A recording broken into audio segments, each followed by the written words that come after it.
February 3rd marks a special day for not only a Chinese family, but many U.S. asylum seekers. Guan Heng was released last Tuesday, 1 week after a New York judge granted him asylum, following more than 5 months in immigration detention.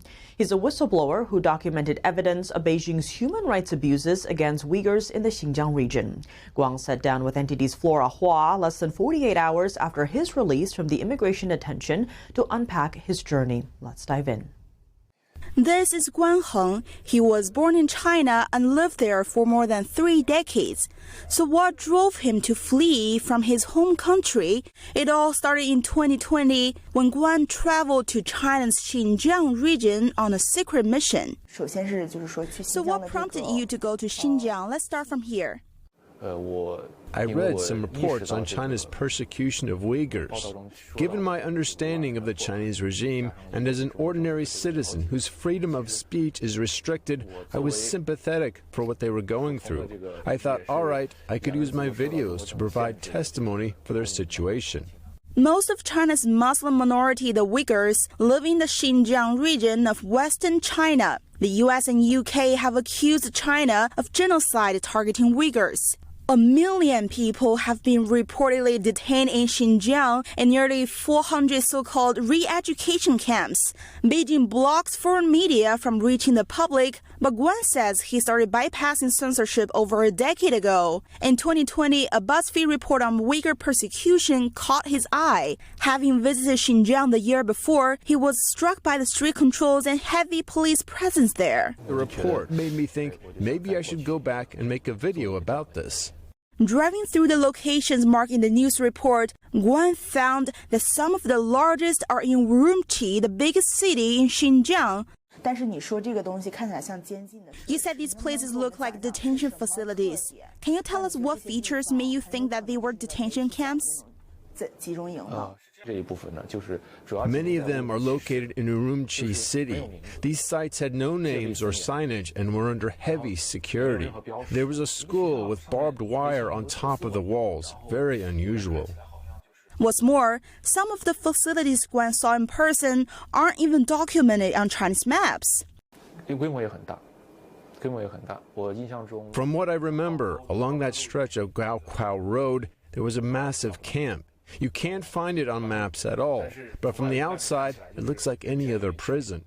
Guan recorded extensive footage and safely returned to his hometown in central China. The idea of publishing it, however, carried serious risks. At the time, I understood very clearly that if I published the video while I was still in China, I would definitely be arrested. That wouldn't just put my personal safety at risk, it would also erase everything I had filmed. And especially this film, no one would ever be able to see it. That was an outcome I simply couldn't accept.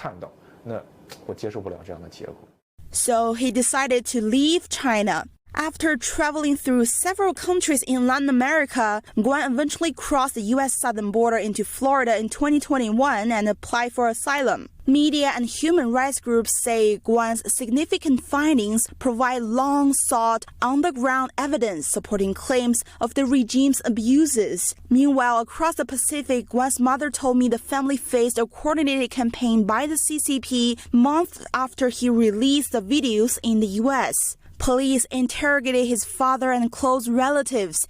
At the same time, officers raided Guan's apartment and confiscated his computer. She says the CCP is closely watching Guan's trial. On the 17th, I received a text message from Guan's father saying that the police had summoned him again.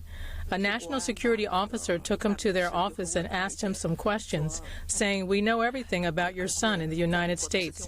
He's now going to be sent to a third country. We will eliminate Guan's household registration."